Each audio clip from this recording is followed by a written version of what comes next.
আমার খুব কাছের একটা চরিত্র, তো পুতুলের মধ্যে থাকতে আমি ভালোই বাসি। তাকে আমার মনে হয় যে আমার এটা তাকে বলতে হবে, বা আমার মনে এটা এসছে আমার তাকে বলা উচিত, বা আমার মন হচ্ছে এটা আমি বলবো, আমি তাকে বলে দিই। মানে আমি খুবই স্পষ্ট বক্তা, যেই কারণে আমি অনেকেরই অপ্রিয়। তো আমার যেগুলো মাইনাস পয়েন্ট সেগুলো অবশ্যই আমার শুধরে নেওয়া উচিত।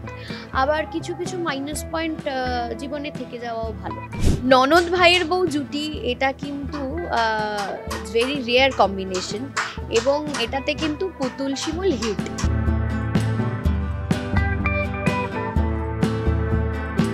এই মুহূর্তে দাঁড়িয়ে আছি কার কাছে কই মনের কথা ধারাবাহিকের একেবারে সাজঘরের বাইরে। আর সাজঘরের বাইরে আমি কাকে পেয়েছি? আমাদের নতুন বউ হতে চলেছে পুতুল, শ্রীতমা। তোমাকে ভীষণ সুন্দর লাগছে, এত সুন্দর সেজেছো। এবার পুরোটা টাইম এই সুন্দর সাজটাকে নিয়েই থাকতে হবে। প্রথমে একটু বলো, সাজটা তো আগেও তো অনেকবার বউ সেজেছো, আলাদা কি লাগছে? কিচ্ছু আলাদা লাগে না। যদি শ্রীতমার কাছে জানতে চাও, কিচ্ছু আলাদা না, বরং এই বউ সাজবো এটা ভাবলেই তোরা কান্না পায়। কান্না পায় এই কারণে, কারণ এই পোশাকটা নিয়ে অন্তত একটা 1 সপ্তাহ 10 দিনের একটা বিষয় চলতে থাকে। এবার সেটা এই বিয়ের ক্ষেত্রে কতটা হবে জানি না, কারণ আজকে নিয়ে আমি 3rd ডে বউ সাজলাম। 3 দিন বউ সাজা হয়ে গেছে, তো এবার সেটা আর কদিন সাজতে হবে জানি না। তো এই বিষয়টা খুব পেইনফুল হয়। পেইনফুল এই কারণে, কারণ এত সেজে গুজে থাকতে হয়, এবং যতক্ষণ ধরে শুটিং চলে ততক্ষণ ধরেই তো আমাদের থাকতে হয়।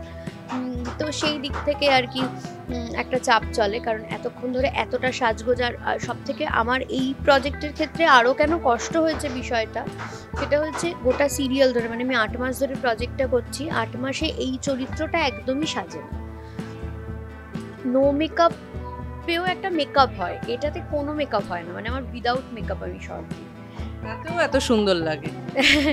তো সেই কারণে কি হয়েছে, এই এত সাজিয়ে এত ভারী শাড়ি পরে যেন আরো মনে হচ্ছে বাবারে আমাকে ছেড়ে দে, মাকে দেবাচ্ছি। আর এমনিতে আমি খুব ভারী জিনিসপত্র পরতে এমনিতেই খুব একটা স্বাচ্ছন্দ্য বোধ করি না, হালকা সাজ পোশাকই আমি পছন্দ করি। আর এত সাজিয়ে দিয়েছে বলে তো এমনিতেই একটু কষ্ট হচ্ছে, মনে হচ্ছে আমি আর পাঠ করতে পারবো না, এত সাজিয়ে দিয়েছে। হ্যাঁ, পাঠ করার দিকে একটা নার্ভাসনেস তো কাজ করে। আচ্ছা, এতগুলো দিন ধরে এই ধারাবাহিকের যে কাজ হচ্ছে, এতগুলো দিন ধরে তুমি একদম অন্যরকম একটা চরিত্র, পুতুলের যে চরিত্রটা, সেই চরিত্রটাতে অভিনয় করছো। কোথাও গিয়ে কি ওই ব্যাপারটাও মনের মধ্যে, মানে হয় না যে এমনি কথা বলতে গিয়েও কি বাড়িতে থাকাকালীন ওই রকম আদুরে পানা, ওই ব্যাপারটা কি বেরিয়ে আসে কখনো কখনো শ্রীতমার? আমি যেহেতু নর্মাল টোনে কথা বলা হয় না এই চরিত্রটাতে, তো সেটাকে কন্টিনিউ করা বা সেটার মধ্যে থাকা থেকে তো যায়, অবশ্যই থেকে যায়, কারণ পুতুল আমার খুব কাছের একটা চরিত্র, তো পুতুলের মধ্যে থাকতে আমি ভালোই বাসি।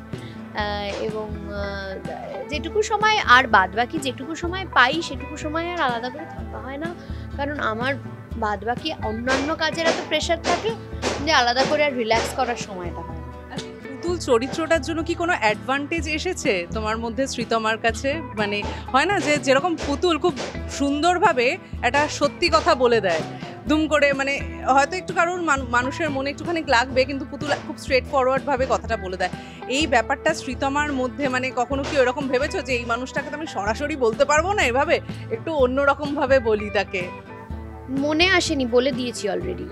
হ্যাঁ, মানে পুতুলের মতো করেই আর কি, এরকম বহু জায়গায় হয়েছে আর কি, যে আমি বলে দিয়েছি, এবং সেটা আমাকে পুতুলের মতো করে বলতে হয় ব্যাপারটা তা না। আমি মানুষটাই এরকম, যাকে আমার মনে হয় যে আমার এটা তাকে বলতে হবে, বা আমার মনে এটা এসছে আমার তাকে বলা উচিত, বা আমার মন হচ্ছে এটা আমি বলবো, আমি তাকে বলে দিই। তার জন্য আমার মানে পুতুলের সহযোগিতার কোনো প্রয়োজন নেই, সেটা শ্রীতমাই যথেষ্ট তাকে বলার জন্য। মানে আমি খুবই স্পষ্ট বক্তা, যেই কারণে আমি অনেকেরই অপ্রিয়। এই কথাটা তোমার কাছে অনেকবার শুনেছি, এবং এই কারণেই আমি আবার অনেকের প্রিয়। পরিষ্কার কথা বলার জন্য যদি কিছু মানুষের কাছে অপ্রিয় হওয়া যায়, তার মানে মানুষটাতে ভুল, তুমি একেবারেই ঠিক আছো। আচ্ছা, মেকআপ রুমে সব থেকে বেশি দুষ্টুকে? আমি দুষ্টু নই, আমি টকি। আর সব মানে ভালো ভালো ডিশ রান্না করে এনে খাওয়াই? আমরা সবাই কম বেশি সবাই, মানু, আমি, স্নেহাদি, রাজুদি থাকলে রাজুদি। আজকে যেমন রুম্পু পায়েস করে এনেছিল, তো আমি পায়েস খাচ্ছিলাম। তো সবাই কম বেশি আমাদের মেকআপ রুমে আমরা যে 5-6 জন বসি, 4-5 জন, তারা প্রত্যেকেই আনি, টুকটুক করে রান্না করে আনা হয়, টুকটুক করে খাওয়া দাওয়া হয়, সবই চলে। আচ্ছা, যদি বলি যে বাঙালির মধ্যে এমন একটা জিনিস যেটা তোমার নেই, আবার বাঙালির মধ্যে এমন একটা জিনিস যেটা তুমি দিতে চাও বা রাখতে চাও, এটা হলে ভালো হতো, এরকম কি বলবে? মানুর মধ্যে এমন একটা জিনিস, মানে শিমুলের কথা বলছে না মানালির কথা? দেখো, মানুষ যে ধরনের মানুষ, প্রত্যেকটা মানুষেরই তো আলাদা আলাদা চরিত্রের গঠন হয়, চারিত্রিক গঠন হয়, সেটা তার কাছে তার মতো করে সুন্দর, তার সৌন্দর্যটা আবার বাকি মানুষদের কাছে অবশ্যই সুন্দর। তো প্লাস মাইনাস নিয়েই তো একটা পুরো একটা ক্যারেক্টার হয়। তো আমার যেগুলো মাইনাস পয়েন্ট, সেগুলো অবশ্যই আমার শুধরে নেওয়া উচিত। আবার কিছু কিছু মাইনাস পয়েন্ট জীবনে থেকে যাওয়াও ভালো।